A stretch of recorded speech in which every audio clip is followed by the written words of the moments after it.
Halo teman-teman calon dropshipper sukses, selamat datang kembali di channel ini. Dan sekarang aku akan kasih tips atau aku akan kasih cara gimana caranya kita memulai dropshipper dari awal hingga kita bisa jadi dropshipper yang sukses. Oke, cara mulainya itu gimana sih? Mungkin video ini akan sangat panjang teman-teman, karena aku akan share detailnya.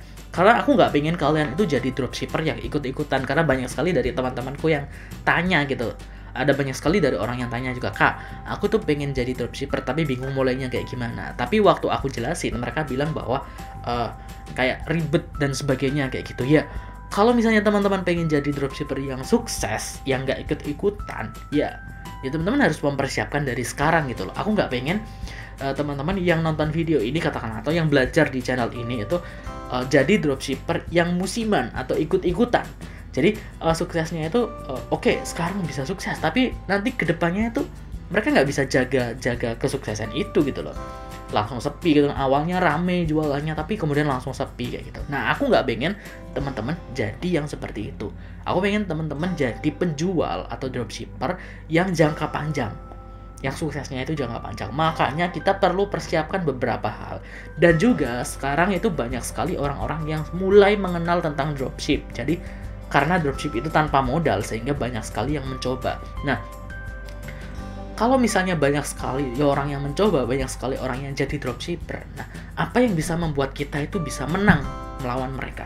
Ya tentunya strategi kita. Makanya teman-teman harus ikuti ini dengan baik-baik. Oke. Yang pertama, oke, langsung aja kita mulai dari tahapan yang pertama. Tahapan yang pertama teman-teman harus tentukan dulu mau jualan produk apa. Oke, teman-teman harus tentukan dulu mau jualan produk apa. Yang pertama, teman-teman bisa menentukannya dari misalnya teman-teman sukanya apa.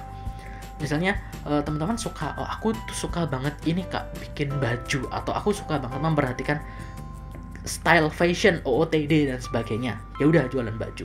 Atau aku tuh suka banget makan Kak, aku suka banget mencicipi makanan baru, ya udah bikin makanan. Atau aku misalnya hobi banget traveling, ya udah bikin produk-produk untuk traveling kayak gitu.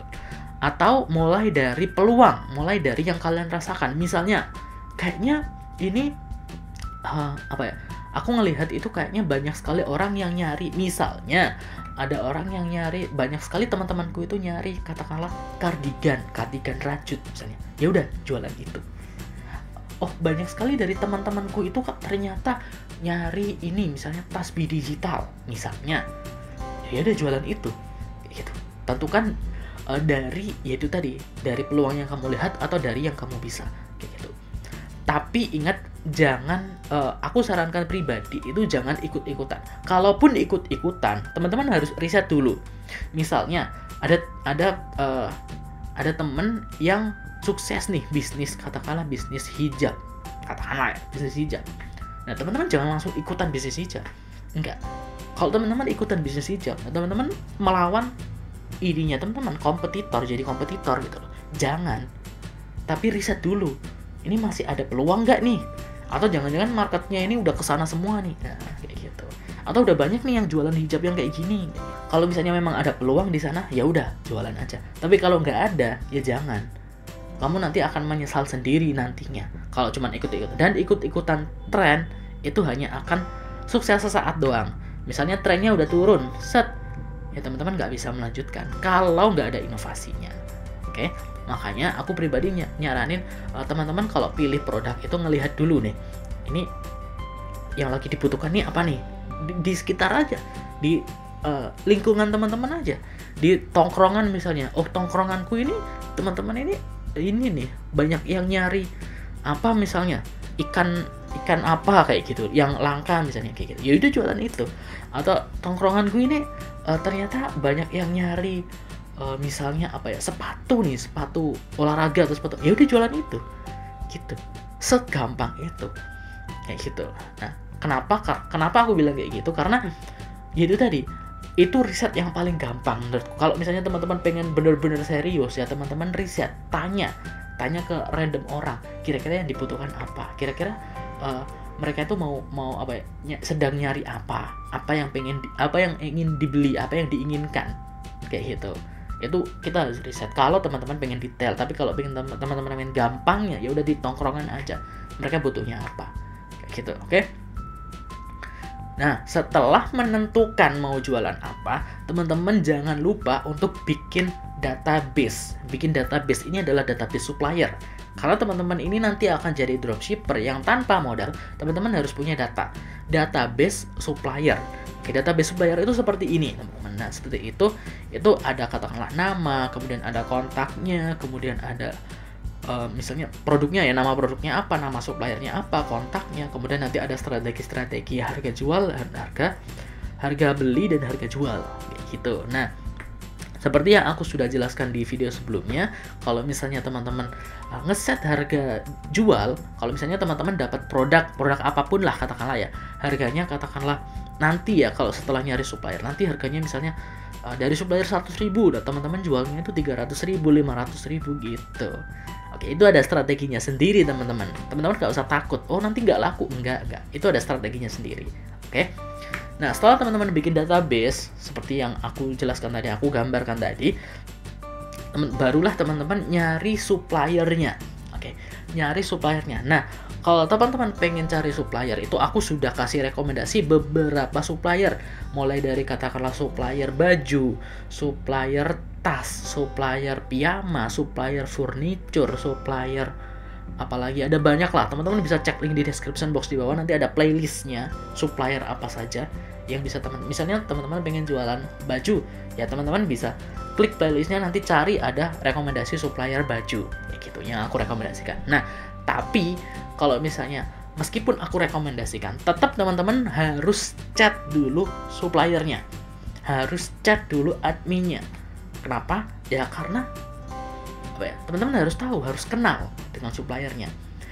Jadi kalau misalnya teman-teman sudah kenal suppliernya, teman-teman nanti bisa tanya nih, oh produknya ini kayak gimana, kelebihannya apa, kemudian ini nanti pengirimannya gimana, terus spesifikasinya produknya apa, cara ngerawatnya produk gimana, terus kemudian kalau misalnya nanti ada customer tanya, katakanlah customer tanya ke tokonya teman-teman nih, ada customer tanya nih, terus teman-teman nggak tahu nih, misalnya teman-teman jualan katakanlah ikan langka lah, ikan tapi yang langka kayak gitu. Nah, ada calon customer nih tanya, Kak, ikannya itu bisa ganti warna nggak? Nah, teman-teman kan nggak tahu karena nggak punya produknya kan. Nah, teman-teman bisa tanya ke supplier. Kalau teman-teman dari awal sudah menjalin hubungan baik dengan supplier, maka akan gampang, ya kan? Akan gampang tanya ke supplier, akan direspon dengan baik.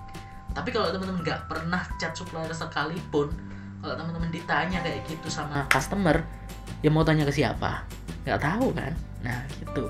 Itu pentingnya kita tanya ke supplier, biar kita itu tahu dan kita bisa ngasih rekomendasi ke customer.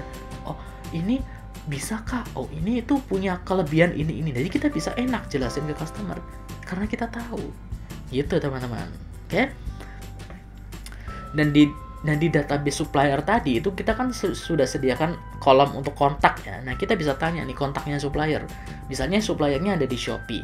Nah, tapi kita tanya nih kontaknya, misalnya ada Instagram kah, ada WhatsApp kah, atau ada apakah kayak gitu. Nah, semakin hubungan kita dengan supplier ini terjaga, maka ya itu tadi, kemungkinan kita sukses itu akan semakin besar. Itu daripada kita berjuang sendiri dan menjadikan, malah ada banyak teman-teman ini yang menjadikan supplier ini sebagai kompetitor.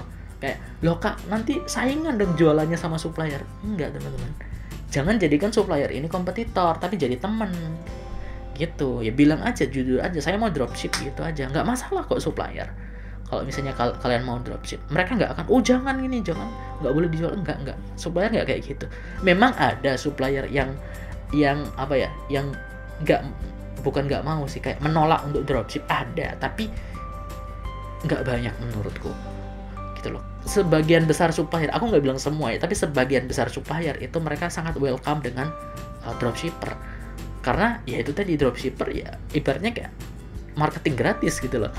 Dari sisi suppliernya kalau misalnya ada dropshipper, berarti kan kalau ada pesanan dari dia, si supplier juga untung gitu kan. produknya bisa terjual gitu. Oke, setelah teman-teman sudah menemukan suppliernya, setelah teman-teman sudah tanya-tanya ke suppliernya, sudah chat adminnya suppliernya, nah sekarang kita masuk ke tahap yang sering dilupakan oleh banyak dropshipper, terutama dropshipper pemula, adalah tentukan strategi bisnis atau strategi jualan. Biasanya teman-teman tuh nggak punya strategi jualan, sehingga saat kita jualan itu cuman mengandalkan misalnya nih jualan di Shopee, ya cuman mengandalkan Shopee doang. Jualan di Instagram, cuman mengandalkan Instagram doang. Jadi konsepnya kebanyakan dropshipper. Makanya kenapa banyak sekali dropshipper yang gagal gitu. Mungkin teman-teman juga pernah ngerasakan waktu mulai dropship gitu. Nah, mereka itu kayak waktu jualan, ya udah mereka upload produk di Shopee, kemudian atau upload produk di Instagram. Setelah itu mereka nunggu customer datang. Ya nggak ada yang datang gitu. Nih nggak ada, ya kemungkinan datang ada, tapi nggak apa ya, ya kita nggak boleh kayak gitu loh. Sekarang itu bukan zamannya. Karena kenapa teman-teman? Yang jualan produk yang sama kayak teman-teman itu udah banyak gitu loh. Misalnya teman-teman jualan baju, yang jualan baju itu udah banyak. Apalagi yang toko-toko besar itu udah banyak. Kalau misalnya kita cuma upload terus nunggu doang, ya nggak maju-maju. Ya nggak akan ada customer gitu loh. Kemungkinan adanya itu sedikit gitu loh. Makanya kita perlu strategi. Strateginya seperti apa? Contoh misalnya strategi penetapan harga. Oke, seperti yang sudah aku jelaskan di video sebelumnya. Kalau misalnya kita set harga, misalnya harga dari supplier adalah 100.000, kita set harganya menjadi 300.000 atau 500.000. Misalnya kita set 300.000. Kita dapat dari supplier 100.000, kita jualnya itu 300.000, tapi kita diskon. Jadi dari 300.000 itu kita diskon 50%, harganya jadi 150.000. Otomatis yang tampil di marketplace, yang tampil di Shopee adalah harga 300.000 dicoret 150.000, terus ada tulisannya diskon 50%. Itu akan lebih menarik dibandingkan kalau harganya cuma 150.000. Ya kan? Nah, itu adalah salah satu strateginya. Kemudian ada lagi misalnya kita pakai strategi varian produk. Misalnya kita jualan misalnya kita jualan baju ada warna merah, biru, kuning, katakanlah merah, biru, kuning. Nah, kita katakanlah yang kuning ini harganya kita naikkan. Misalnya yang merah sama biru ini harganya 120.000. Yang kuning ini kita naikkan jadi 150 atau 200.000 kayak gitu. Oke, sehingga seolah-olah yang kuning ini lebih mahal, tapi yang merah sama biru ini kelihatan lebih murah. Itu. Oke. Nah, kalau misalnya merah sama biru ini kelihatan lebih murah, customer akan membandingkan merah sama biru ini dengan varian yang kuning, bukan dengan toko lain. Permasalahannya kalau teman-teman itu nggak pakai strategi ini, biasanya customer itu akan membandingkan dengan toko sebelah. Jadi misalnya kita jualan harganya 110 katakanlah. Toko sebelah aja 100.000. Kayak gitu. Oke. Nah, jangan sampai seperti itu. Makanya kita gunakan strategi varian. Oke. Misalnya strategi lain, misalnya kita pakai strategi viral misalnya. Kita posting video-video atau konten-konten yang viral. Misalnya yang viral itu katakanlah yang baju naik turun katakanlah. Yang baju naik turun yang kayak gini. Nah, kayak gitu itu kan kemarin sempat viral. Nah, ya udah kita bikin aja baju kita atau produk kita yang berhubungan dengan baju yang naik turun kayak gitu. Misalnya kita tanya ke supplier, "Kak, ada nggak baju yang motifnya sama dengan baju itu?"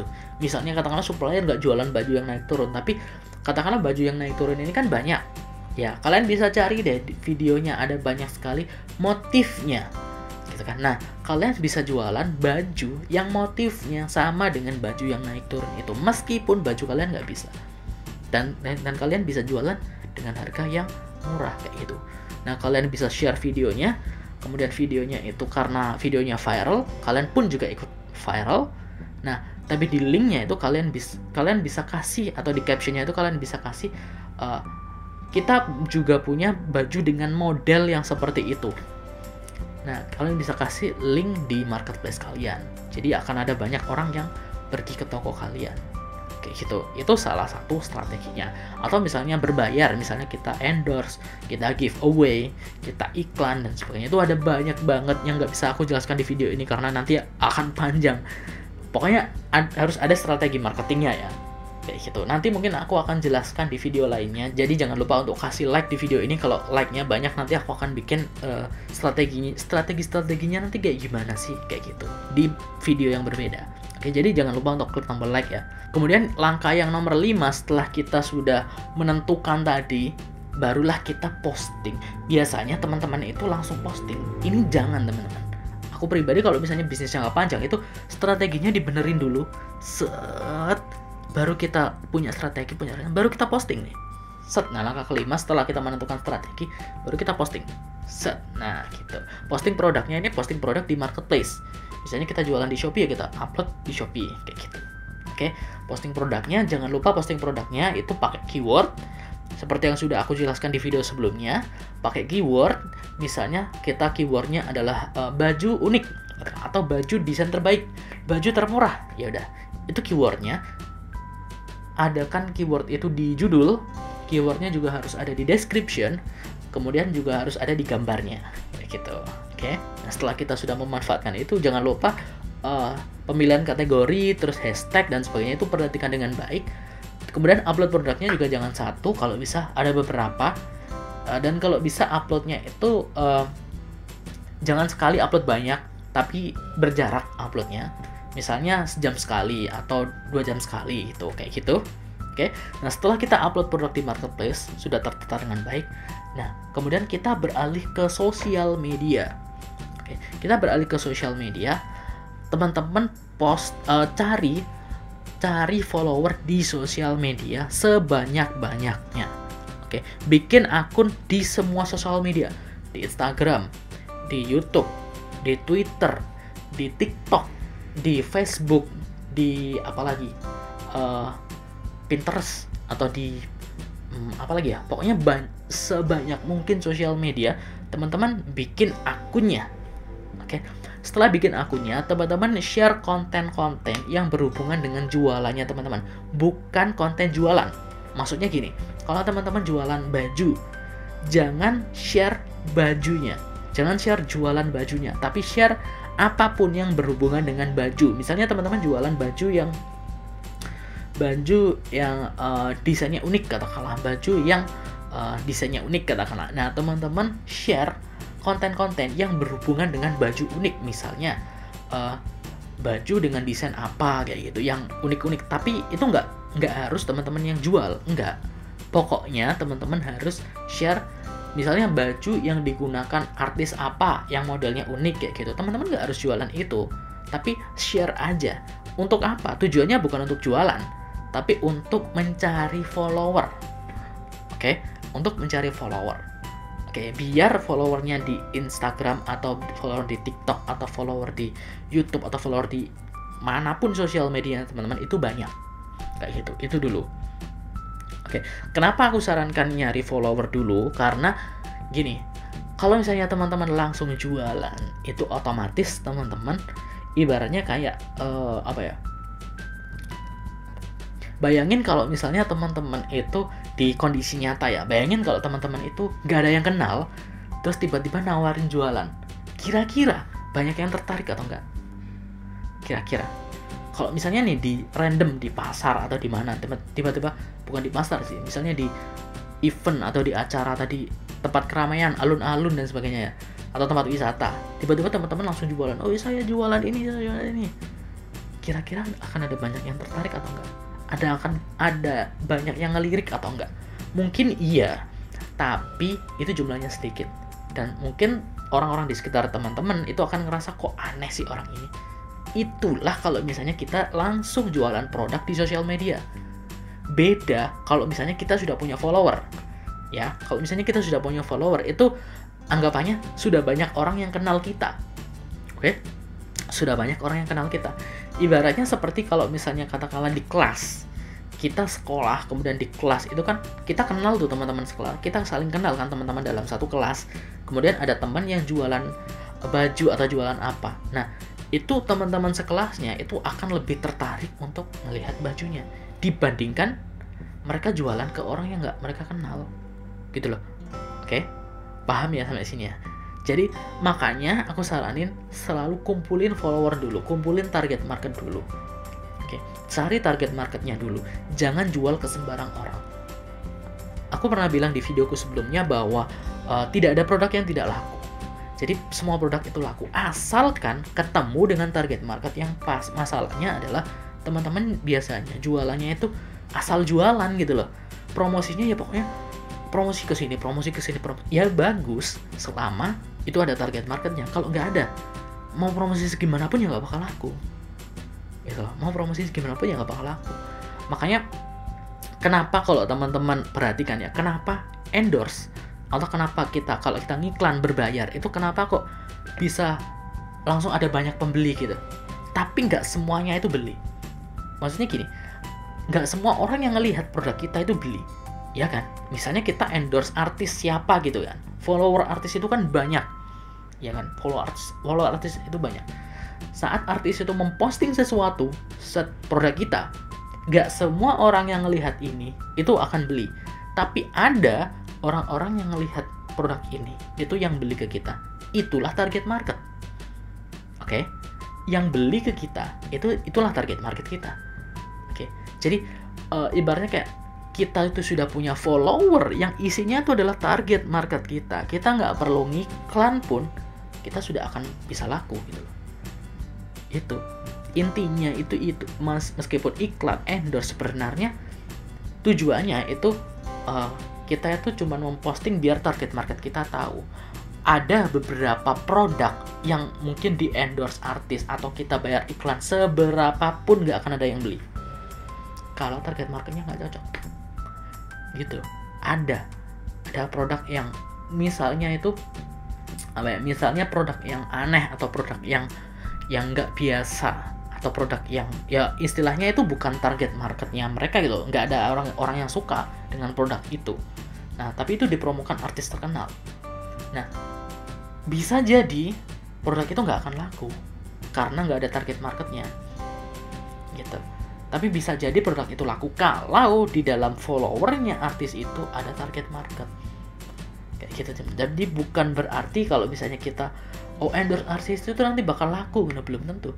Kita ngiklan itu bakal laku gitu, belum tentu. Banyak teman-teman, kalau misalnya teman-teman tahu ya, banyak itu teman-teman yang coba iklan itu akhirnya boncos, akhirnya rugi, akhirnya udah keluarin puluhan juta katakanlah untuk endorse, untuk iklan, tapi nggak ada hasil atau hasilnya sedikit. Kenapa? Jadi tadi target marketnya nggak ada di sana atau target marketnya salah. Itu.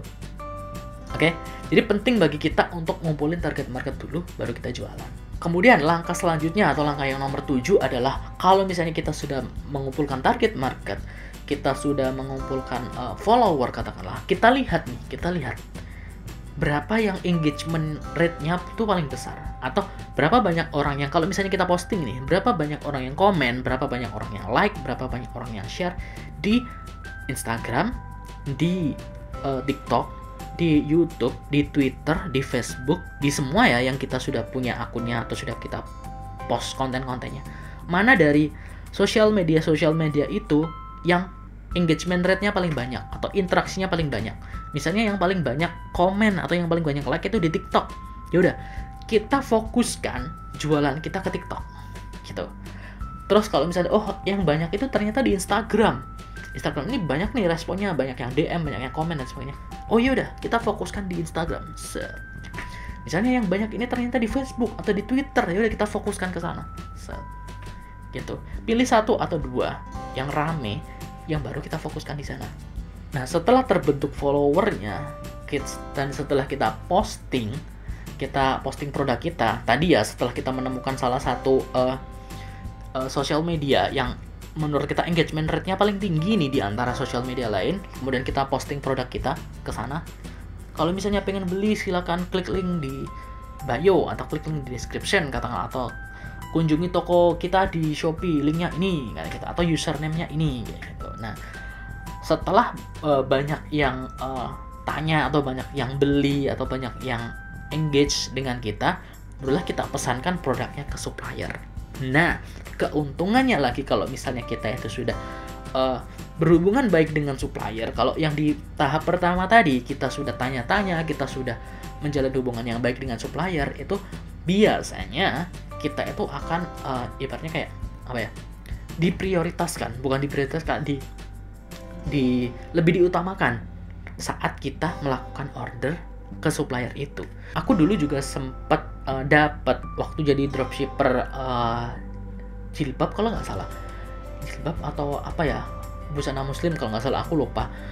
Itu dulu aku pernah dapat supplier yang nggak bertanggung jawab kayak gitu. Jadi aku nggak diprioritaskan karena itu tadi, aku nggak chat suppliernya gitu loh, aku nggak kenal suppliernya, makanya aku nggak diprioritaskan. Sehingga waktu aku order ke suppliernya dan uang sudah masuk ke suppliernya nggak ngirim-ngirim barangnya. Ya alasan mereka karena lagi rame, karena lagi apa ya, memang karena kita nggak diprioritaskan oleh supplier gitu loh. Dan itu akan terjadi ke kalian kalau kalian nggak menjalin hubungan baik dengan supplier gitu, oke?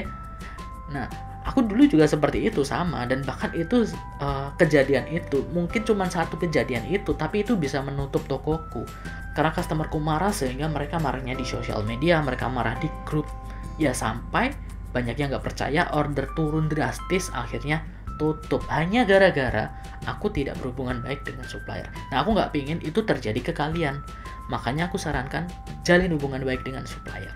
Kemudian yang nomor 9 adalah kita review dan analisis apa yang sudah kita lakukan mulai dari awal tadi. Mulai dari perencanaan, mulai dari pilih supplier, kita review atau analisis apakah kita melakukan kesalahan. Misalnya, apakah cara jualan kita salah, apakah strateginya salah, apakah target marketnya salah, apakah produknya kurang baik, apakah suppliernya kurang baik. Nah, kita review. Oke. Setelah kita review, baru yang terakhir kita perbaiki. Misalnya kita salah di, katakanlah ini ordernya banyak tapi kualitas produknya nggak bagus nih. Berarti ini karena suppliernya nih. Ya udah, ganti supplier. Kayak gitu. Terus kalau misalnya, ini katakanlah sosial medianya nggak rame nih, ya coba ganti sosial media. Kayak gitu. Atau ini jualannya katakanlah di marketplace atau di Shopee ini nggak banyak yang nge-view nih. Kenapa? Mungkin karena SEO-nya, karena keywordnya, atau karena kita nggak menggunakan fitur promosi, misalnya diskon atau flash sale atau apapun fitur promosi yang ada di sana, misalnya gratis ongkir dan sebagainya. Kayak gitu. Berarti kita pakai fitur promosi kayak gitu. Kayak itu teman-teman. Jadi prosesnya memang sangat panjang seperti itu. Jadi teman-teman harus bisa step by stepnya itu harus dijalani dengan baik kalau teman-teman pengen jualan teman-teman itu jangka panjang. Kenapa aku bilang seperti itu? Karena banyak sekali yang jualan itu yang asal dan mereka itu langsung menyerah. Jadi kayak gini, banyak sekali dari orang-orang yang pengen jualan itu jualannya itu asal karena mereka nggak mau ribet, ya kan? Mereka jualannya ya pokoknya cari-cari barang katakanlah di Shopee atau di mana gitu, kemudian langsung diambil gambarnya, langsung diposting, langsung diupload kayak gitu, kemudian nunggu customer, dan saat customernya nggak datang atau nggak laku produknya, ya mereka langsung nyerah, jualan ini nggak bakal jualan, ya udah mending kerja aja. Banyak yang kayak gitu loh. Jadi menganggap cara yang benar itu ribet dan mereka pakai cara shortcut atau pengen singkat tapi nggak berhasil, ya mereka seperti kayak ya memang takdir lah nggak berhasil kayak gitu. Padahal pada kenyataannya mereka belum berusaha gitu loh, belum berusaha secara maksimal. Kok bisa mereka menyalahkan takdir kayak gitu? Itu. Dan aku nggak pengen teman-teman yang serius di video ini, karena aku yakin nggak banyak orang yang mungkin nonton video sampai akhir ini ya, mungkin nggak banyak. Tapi buat kalian yang nonton video ini sampai sekarang kalian masih nonton, aku berharap semoga kalian bisa berhasil gitu kan. At least kalian nggak menyerah di awal. Seperti yang aku bilang di video sebelumnya, jangan menyerah terlalu cepat. Prosesnya itu memang sangat panjang, tapi kalau kalian bisa bangun bisnis yang sustain, bisnis yang jangka panjang, itu kalian nanti akan mendapatkan bahkan income yang lebih banyak gitu loh, income yang lebih pasti, income yang bisa menjadi penghasilan utama kalian dan lebih besar. Karena ya memang yang sudah mendapatkan penghasilan yang besar atau sudah sukses, itu ya melewati semua proses yang sudah aku jelaskan tadi. Kalau misalnya suksesnya itu instan, yang ya kayak kebanyakan orang gitu kan, yang pengennya lah nggak mau ribet terus langsung aja gitu, ya mereka akan ya kalau suksesnya instan ya jatuhnya juga instan kayak gitu, akan cepet jatuh karena pondasinya nggak kuat. Ibaratnya kayak kita bangun rumah, kalau pondasinya nggak kuat ya rumahnya memang bagus, tapi ya kalau pondasinya nggak kuat akan roboh gitu, di senggol sedikit atau digeser angin sedikit, karena angin sedikit langsung roboh kayak gitu. Makanya aku nggak pengen itu terjadi ke kalian. Bangun dulu pondasi, mindsetnya dibenerin dulu, langkahnya kalian harus perhatikan dengan baik, barulah kalian bisa menjadi dropshipper yang sukses. Semoga membantu teman-teman. Jangan lupa untuk klik tombol like, kemudian subscribe channel ini dan nyalakan notifikasinya, dan kalian juga bisa join membership di channel ini. Sampai jumpa di video